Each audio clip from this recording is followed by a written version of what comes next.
Mapagpalang araw sa ating lahat. Welcome again to our 365 Daily Devotion. Our topic for today is setting healthy boundaries. And the scripture that we are going to tackle is Proverbs chapter 4 verse 23 to 27.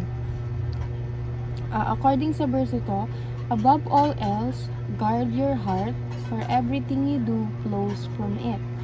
Keep your mouth free of perversity. Keep corrupt too far from your lips. Let your eyes look straight ahead. Fix your gaze directly. Give careful thought to the paths of your feet, and be steadfast in all your ways. Do not turn to the right or to the left. Keep your foot from evil. So, sinasabi sa verse na ito na above all, guard your heart. Kumbaga, lahat ng mga masasamang bagay, dapat ang una mong pinoprotektahan is yung puso mo. Kasi lahat yun nagpo-flow sa heart mo. All those good things or bad things, sa heart mo siya magpo-flow. And you are the one that is responsible to guard it. Kasi once na may makapasok dito na negative energy, lahat na din ng lalabas sa'yo is puro negative energy na din. Our first teaching is the human heart is the originator of sin. So, napag-aralan na natin to sa mga nakaraang episode na kung saan lahat ng kasalanan natin is ang factory nun or kung saan man yun naggagaling is sa puso natin. So, we don't need to blame other people na kaya tayo makasalanan, kaya tayo nakakagawa ng hindi maganda is dahil ganito sila or what. But it is from our heart. Purely from our heart. Kaya kailangan alamin natin or mag-ingat tayo sa mga pumapasok sa puso natin at lumalabas, diba? Second, the mouth, eyes, and feet must have healthy boundaries. So, yung mouth, kailangan may boundaries ka sa pagsasalita mo. Hindi ka lang dapat talk ng talk. Dapat you're thinking before you say something. Sa eyes naman, minsan kasi talagang yung gaze natin, parang kahit hindi tayo magsalita, sa eyes natin makikita, di ba? Kaya nga eyes never lie. Sa feet, so lahat yan, kailangan may healthy boundaries tayo. Third, the person with clear boundaries will prosper.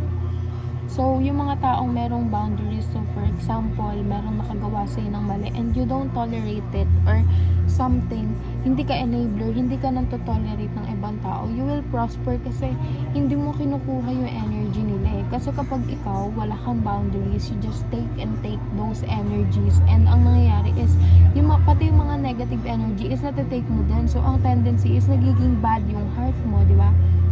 Moving on naman tayo sa application.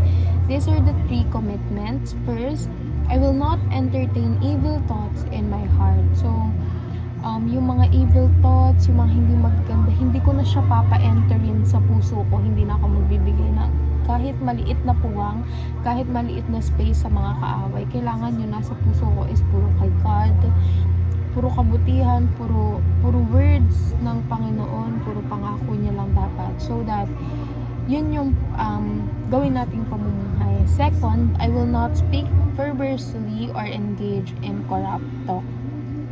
Huwag tayong magsalita ng mga masasakit na bagay sa kapwa natin. Huwag tayong maging manlait. Huwag tayong ganyan. Kasi, come to think about it, kapag nilalait natin yung ibang tao, kapag nagsasabi tayo ng mga masasama sa kanila, hindi sila yung nasasaktan natin kasi we're not directly saying that to them. Kundi, minsan binabackstab, minsan chismisan, ganun. Pero, hindi sila yung nasasaktan natin, kundi si God. Kasi alam ni God lahat ng sinasabi natin sa mga taong nakapaligid sa atin. And when we're saying something bad, para din natin minamok ang Panginoon. Kasi for example, sinabihan mo ng pangit yung isang tao, parang sinasabihin mo na pangit yung gawa ng Diyos. So, yan. Third is, I will fix my eyes on Jesus and avoid exposing myself to temptation. So, kailangan parang goal lang yan eh. Parang dart lang yan. So, kailangan nandun ka lang sa bullseye nakafocus, and that bullseye is si Jesus. Yung mga temptation, yun yung mga nakapaligid sa target mo. You only need to focus on one God.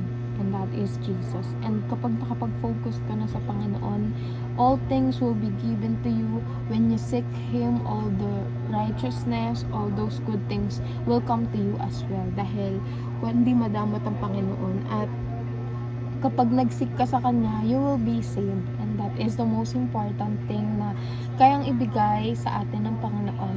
And yun lamang po, and see you again on our next 365 daily devotion.